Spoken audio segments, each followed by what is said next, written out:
নমস্কার দর্শক বন্ধু।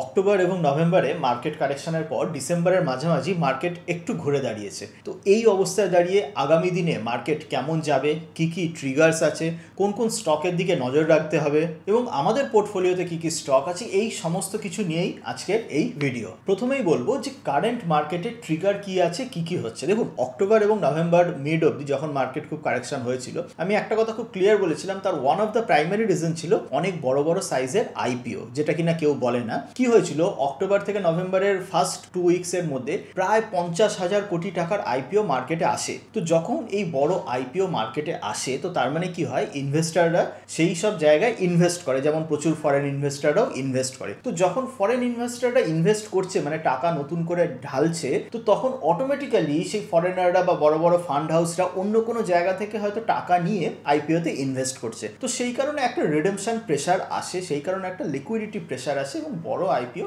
লিকুইডিটিকে মার্কেট থেকে আউট করে দেয়। তো এই কারণে আমরা আগেও বলেছিলাম যে আইপিও যখন অনেক বড় সাইজের আইপিও খুব অল্প সময় মার্কেটে আসে, সেটা মার্কেটের জন্য নেগেটিভ। সেই রকমটাই হয়েছে অক্টোবর নভেম্বরে, মানে ফার্স্ট 2 সপ্তাহ ধরে আইপিও আসার পরে খেয়াল করে দেখবেন, যখন মার্কেট আরো পড়তে শুরু করেছিল, নভেম্বরের লাস্টের দিকে এই বড় বড় আইপিও আসা কিন্তু বন্ধ হয়ে গেছে। তারপরে কি হলো, ডিসেম্বরে এসে আবার এই যখন ভিডিও করছি, আবার সেই বড় বড় আইপিও ঘুরে ফিরে আসতে শুরু করলো। মোবিকুইকের আইপিও, বিশাল মেগামার্টের আইপিও, এগুলো হচ্ছে যখন ভিডিও করছি তখন সেই সময়কার বড় সাইজ আইপিও। এবং আনফর্চুনেটলি এই ডিসেম্বরে এসে আবার এই ডিসেম্বরের মাঝামাঝি আবার মোটামুটি প্রায় 20,000 টাকার আইপিও আবার মার্কেটে আসতে চলেছে। হ্যাঁ, এটা ওই অক্টোবর নভেম্বরের মতো 50,000 কোটি টাকার এত বড় সাইজ না, বাট 20,000 কোটি টাকা মোটামুটি একটা সাইজ, বাট স্টিল আইপিও আসতে চলেছে। মানে আবার এই 20,000 টাকার লিকুইডিটি, এটা হচ্ছে মার্কেট থেকে বেরিয়ে যাবে। তার মানে 20,000 কোটি টাকার নতুন শেয়ার মার্কেটে আসছে, যেইটাতে লোকে ইনভেস্ট করবে। এবং অবভিয়াসলি যখন ইনভেস্ট করবে কয়েক হাজার কোটি টাকা কোনো একটা শেয়ার বা কোনো আইপিওতে, তখন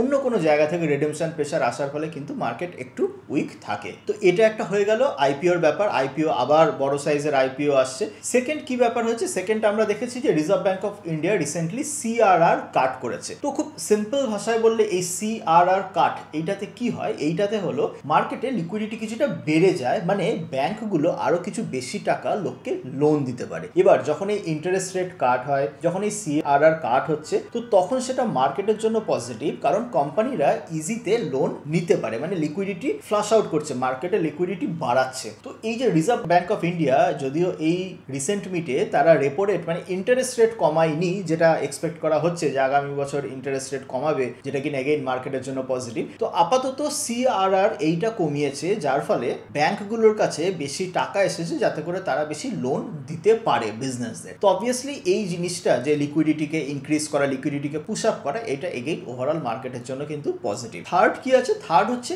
Q3 রেজাল্ট, যেটা জানুয়ারি মাস থেকে আসা শুরু করবে। তো এইটা এখনো ডিসেম্বর, এখনো তো জানুয়ারি মাস দেরি আছে, কিন্তু এই Q3 রেজাল্টেও কিছুটা টার্ন অ্যারাউন্ড এক্সপেক্টেড আছে। তার কারণ Q2 কোয়ার্টার 2 রেজাল্ট এবং কোয়ার্টার 1 রেজাল্ট অতটা ভালো হয়নি। কোয়ার্টার 1-এ লোকসভা ইলেকশন ছিল এবং কোয়ার্টার 2 যেহেতু মনসুন টাইম, তো সেই জন্য কি অনেক ক্যাপিটাল গুড সেগমেন্ট, অনেক পারফরমেন্স মিউটেড ছিল।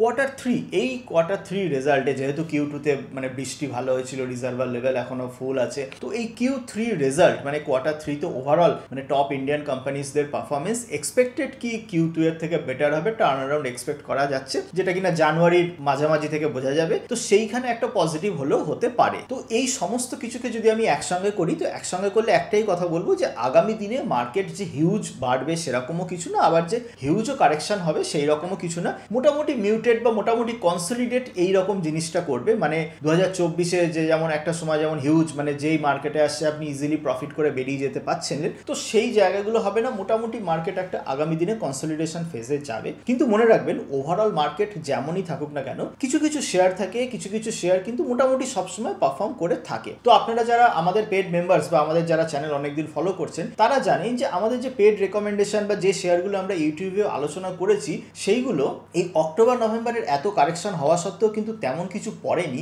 রাদার এই অক্টোবর নভেম্বর ডিসেম্বরে কিন্তু আরো বেড়েছে। মানে আমাদের ওভারঅল পোর্টফোলিও অক্টোবর নভেম্বর এবং ডিসেম্বরে পারফর্ম কিন্তু ভালো করেছে। মানে আপনারা যদি স্ক্রিনের দিকে তাকান, এই যে সমস্ত শেয়ারগুলো HDFC AMC বলুন বা নিপন লাইফ AMC বলুন, মতিলাল অসওয়াল বা নুভামা বা সুপ্রিয়া লাইফ সায়েন্স, এই সমস্ত শেয়ারের কম্বাইন্ড পারফরমেন্স কিন্তু এই অক্টোবর নভেম্বর বা ডিসেম্বর অবধি কিন্তু যথেষ্ট ভালো ছিল। এবং একটা জিনিস আপনাদেরকে মাথায় রাখতে হবে, এই যে বললাম যে আমাদের শেয়ারগুলো এই অক্টোবর নভেম্বরের কারেকশনে পড়েনি, তার মানে এই নয় যে আগামী আগামী ভবিষ্যতেও কোনোদিন ফিউচার কারেকশনে পড়বে না তা কিন্তু একেবারেই নয়। মনে রাখবেন ইভেন বেস্ট কোম্পানি শেয়ার যে কোনো দিন যে কোনো কারণ ছাড়া পড়তেই পারে। হ্যাঁ, তেমনি আমাদেরও রেকমেন্ডেশন করা রেকমেন্ডেড যে কোনো শেয়ার আগামী যে কোনো দিনে উইদাউট এনি রিজন কিন্তু পড়তেই পারে। ওই আগে পড়েনি বলে ইন ফিউচারে পড়বেন ওরকম কিছু না, পড়তেই পারে। তবে আমাদের যেটা টার্গেট থাকে যে ওভারঅল পোর্টফোলিও লেভেল যে পারফরমেন্স, যে আপনি 1 বছর 2 বছর বা 3 বছর থাকলে মার্কেটের কন্ডিশন যাই থাকুক না কেন সেই ওভারঅল পোর্টফোলিওতে যেন একটা প্রফিট থাকে। তাই সবসময় আমরা বলি যে আপনি যদি সিস্টেম ফলো করে প্রপার রিসার্চ করে যদি ইনভেস্ট করেন তো তাহলে আপনার ওভারঅল মার্কেট যাই থাকুক না কেন শেয়ার মার্কেটে ঠিকঠাক প্রফিট কিন্তু হয়। কিন্তু যদি কোনো নলেজ ছাড়া এ কি বললো ও কি বললো, বা ধরুন আমারই কোনো একটা ফ্রি ভিডিওতে কোন কালে কি শুনেছেন, এবার সেটার কিছুই জানেন না, কখন কিনতে হবে কখন বিক্রি করতে হবে এমনিই কিনে নিলেন, তাহলে কিন্তু লস হওয়ার চান্স অনেক বেড়ে যায়। তো আবার বলছি এই ইউটিউব ভিডিওতে আমরা শেয়ার ডিসকাস করি। ধরুন আমরা যেই শেয়ার 4 মাস আগে দিয়েছি সেই শেয়ার ধরুন আজকে আমরা জাস্ট বিজনেস বোঝার জন্য যে কি পজিটিভ সেইগুলো শেখানোর জন্য ডিসকাস করি। কিন্তু এই চোখ কান বুঝে কেনার জন্য বা ইনভেস্ট করার জন্য কিন্তু ইউটিউবে আমরা কোনোদিন কোনো শেয়ার রেকমেন্ডও করি না, কোনো রিসার্চ রিপোর্টও বের করি না বা কাউকে বলিও না। এবং আমাদের যে অ্যানুয়াল সাবস্ক্রিপশন তার প্রাইস মোটামুটি 22,000 টাকার কাছাকাছি। এবং সেই কারণে আমরা বলি যে যাদের ওভারঅল পোর্টফোলিও 2 লাখ টাকার কম তো তাদের জন্য এটা সুইটেবল না। কারণ আপনি ধরুন 1 লাখ টাকা নিয়ে ইনভেস্ট করতে আসছেন, তো 1 লাখ টাকা যদি ইনভেস্ট করেন তো সেখান থেকে যা প্রফিট হবে আমাদের এই 22,000 টাকা সাবস্ক্রিপশন ফিস দিয়ে প্রফিটের অনেকটাই চলে যাবে। তো সেই জন্য নট রেকমেন্ডেড। এরকম কেউ বলবে না, সবাই বলবে হ্যাঁ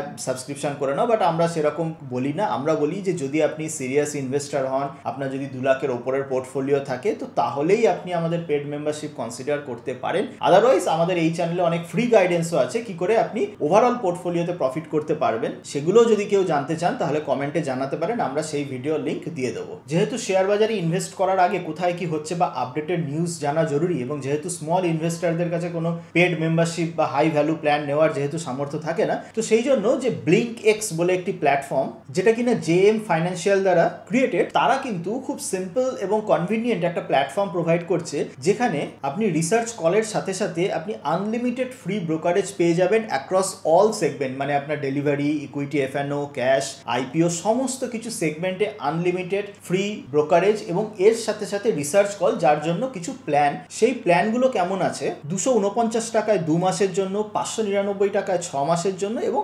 899 টাকায় 12 মাসের এদের কিন্তু প্ল্যান আছে, যেখানে আপনারা এই আনলিমিটেড ফ্রি ব্রোকারেজের সাথে সাথে ফ্রি রিসার্চ কল পেয়ে যাবেন। এবং অবভিয়াসলি যেমন বুঝতেই পাচ্ছেন এই সমস্ত কলগুলো দেখে যে যেটা 12 মাসের প্ল্যান সেটা হলো মোর ভ্যালু ফর মানি কিন্তু রয়েছে। এবং মনে রাখবেন এই BlinkX এই প্ল্যাটফর্মে কিন্তু কোনো রকম হিডেন চার্জ নেই। ফ্রি ব্রোকারেজ মানে কিন্তু ফ্রি ব্রোকারেজই, যাতে করে আপনার প্রফিট যে এন্টায়ার যে প্রফিট সেটা আপনার যেন নিজের থাকে। এছাড়া যেমন বললাম BlinkX অফার করছে যে ফ্রি রিসার্চ কল, যেখানে আপনি buy call, sell call, target price এবং স্টপ লস এই সমস্ত কিছু পাবেন। প্লাস আপনি পাচ্ছেন কিছু অ্যাডভান্সড টুল যেমন customizable dashboard, smart watch list এবং স্ট্র্যাটেজি বিল্ডার। এই সমস্ত ফ্রি টুল কিন্তু আপনাকে হেল্প করবে বেটার ডিসিশন নেওয়ার জন্য যখন মার্কেট ভোলাটাইল বা যখন মার্কেট অতটা হয়তো ভালো না থাকবে। ডেসক্রিপশনে যে লিঙ্ক দেওয়া আছে সেই লিঙ্কে আপনি ক্লিক করে BlinkX প্ল্যাটফর্মটা কিন্তু আপনি দেখে নিতে পারেন। টপিকে ফেরত আসি যে আগামী দিনে তাহলে কোন কোন শেয়ার বা কি জাতীয় কোম্পানি ভালো পারফর্ম করতে পারে। তো একটা যে ফার্স্ট সাজেশন আমি দেবো যে সেটা হচ্ছে ম্যাক্সিমাম টাইমে ইনভেস্টাররা যেটা ভুল করে এই মার্কেট কারেকশনের পরে, তো তারা দেখে যেই শেয়ারের দাম বেশি পড়েছে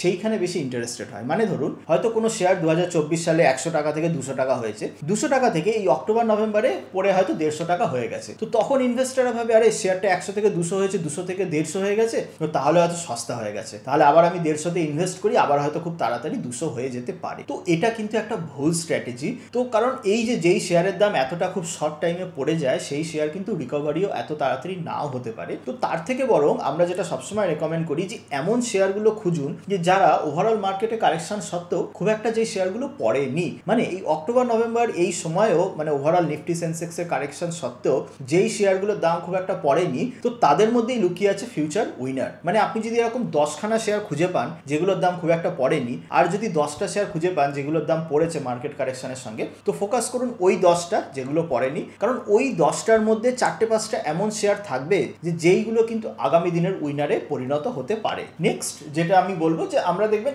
আগের ভিডিওতেও বা আগেও মানে 6-7 মাস আগেও আমরা AMC স্টক বা অ্যাসেট ম্যানেজমেন্ট কোম্পানি এইগুলোকে নিয়ে আমরা খুব আলোচনা করেছিলাম বা বলেছিলাম এইগুলো নিয়ে আমরা বেশ বুলিশ। কি যেমন দেখবেন এগুলো আমাদের পেড রেকমেন্ডেশন, এবং পেড রেকমেন্ডেশনের কয়েক মাস পরে আমরা ইউটিউবেও ভিডিও দিয়েছিলাম, যেমন নুভামা ওয়েলথ বা যেমন HDFC AMC বা নিপন লাইফ AMC।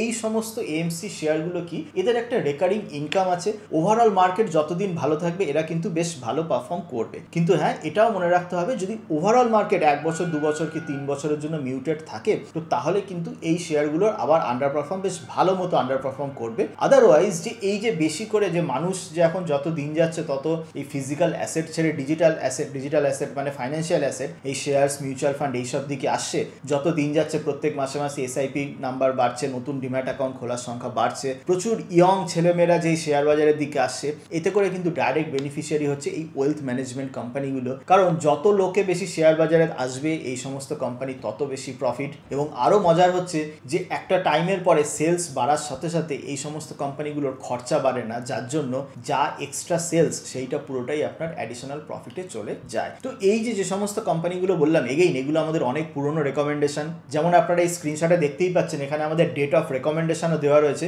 যে নুভামা কবে আমরা রেকমেন্ড করেছিলাম, মতিলাল অসল কবে রেকমেন্ড করেছিলাম, এইচডিএফসি এএমসি বা নিপন লাইফ এএমসি এগুলো কবে রেকমেন্ড করেছিলাম, এবং সেই রেকমেন্ডেশন প্রাইস থেকে কিন্তু শেয়ারগুলোর দামও অনেকটা বেড়ে গেছে। কিন্তু এই অনেকটা বেড়ে যাওয়া সত্ত্বেও আপনি যদি এন্ট্রি এক্সিট যদি ঠিকঠাক করতে পারেন, এর মধ্যে কিছু কিছু শেয়ারের কিন্তু স্টিল এখনো এনাফ পোটেনশিয়াল রয়েছে। তবে হ্যাঁ, আবার যেটা বললাম যে এই ইউটিউব থেকে আমরা কোনো রকম স্টক রেকমেন্ডেশন, রিসার্চ রিপোর্ট দিই না, তো তাই ইউটিউবের ভিডিও থেকে চোখ কান বুঝে ইনভেস্ট করবেন না। আপনি ইউটিউবের ভিডিওতে একটা ক্লু বা একটা এডুকেশন হিসাবে আপনি নিন, তারপর নিজের বুদ্ধি অ্যাপ্লাই করুন, দেখুন আপনার কি ইনভেস্টমেন্ট। যদি আপনি ভাবেন যে না আমার অনেক টাকা আছে বাট ইনভেস্টমেন্ট দেখার, রিসার্চ করার টাইম নেই, তাহলে আপনি যে কোনো কারোর, আমার সাবস্ক্রিপশন হোক বা অন্য কারোর সাবস্ক্রিপশন বা কোনো ফান্ড ম্যানেজমেন্টের কাছে যেতে পারেন।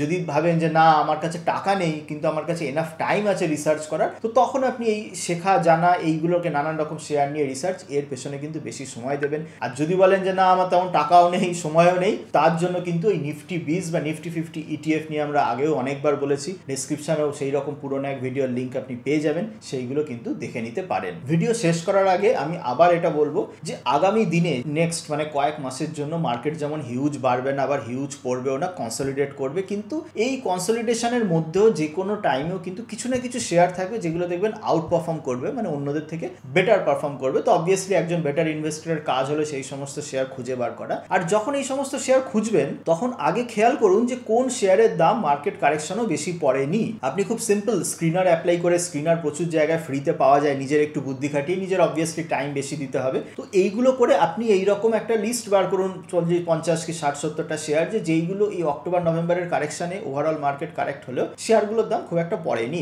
এবার যেই শেয়ারগুলো আপনি পেলেন 40, 50, 60, 70 যেই পেলেন না কেন, সেই শেয়ারগুলোর মধ্যে থেকে বাছুন। তাদের আপনি ম্যানেজমেন্ট ইন্টারভিউ বা কনফারেন্স কল যদি থাকে তো সেইগুলো, ফিউচার কেমন প্রফিট গ্রোথ হতে পারে বা ফিউচার কি এক্সপেকটেশন কি হতে পারে সেইগুলোকে দেখুন। যদি তাদের ফিউচার গ্রোথ বা ফিউচার ইপিএস গ্রোথ পোটেনশিয়াল তাদের পিই রেশিওর থেকে আরও অনেক বেশি থাকে, মানে ধরুন কোম্পানিটা 30 পিইতে ট্রেড করছে বাট কোম্পানির এক্সপেক্টেড গ্রোথ মানে ইপিএস গ্রোথ 35, 40, 50%, তো তখন কিন্তু স্টিল সেই সমস্ত শেয়ারে ভালো অপরচুনিটি আছে। যদিও সেই শেয়ারের দাম ধরুন আগে 6 মাসে অনেকটা বেড়ে গেছে, তা সত্ত্বেও অপরচুনিটি কিন্তু বেশ ভালো রয়েছে। আর যদি সেগুলো না থাকে বা যদি দেখেন যে আপনারই পোর্টফোলিওর কোনো শেয়ার যেগুলো অনেক বেশি হাই পিইতে ট্রেড করছে, শেয়ারের দামও অনেক পড়ে গেছে, প্রফিট গ্রোথ নেই, সেলস গ্রোথ নেই, সেই সমস্ত শেয়ার থেকে কিন্তু একটু সাবধান থাকুন। কারণ তাদের রিকভারি হতে অনেক সময় অনেক আমরা দেখেছি যে 2 বছর 3 বছরেও কিন্তু রিকভারি হচ্ছে না। মানে যেটা তাড়াতাড়ি পড়লো সেটাই যে তাড়াতাড়ি বাড়বে এমন কিন্তু কোনো কথা নেই। At the end of the day পুরোটাই ডিপেন্ড করছে যে সেই শেয়ারটার ইপিএস গ্রোথ কি আছে, গ্রোথ প্রসপেক্টস কি আছে, আর কি ভ্যালুয়েশনে সেটা ট্রেড করছে। ভ্যালুয়েশন যদি হাই থাকে, সামান্য রকম যদি কোনো রকম গ্রোথে ডিসঅ্যাপয়েন্টমেন্ট হয়, তো তাহলে কিন্তু সেটা শেয়ারের দামকে অনেকটা নিচে নিয়ে যেতে পারে। চলুন আজকের মতো এই পর্যন্তই, দেখা হবে অন্য কোনো দিন অন্য কোনো টপিক নিয়ে। ততদিন ভালো থাকবেন অ্যান্ড হ্যাপি ইনভেস্টিং।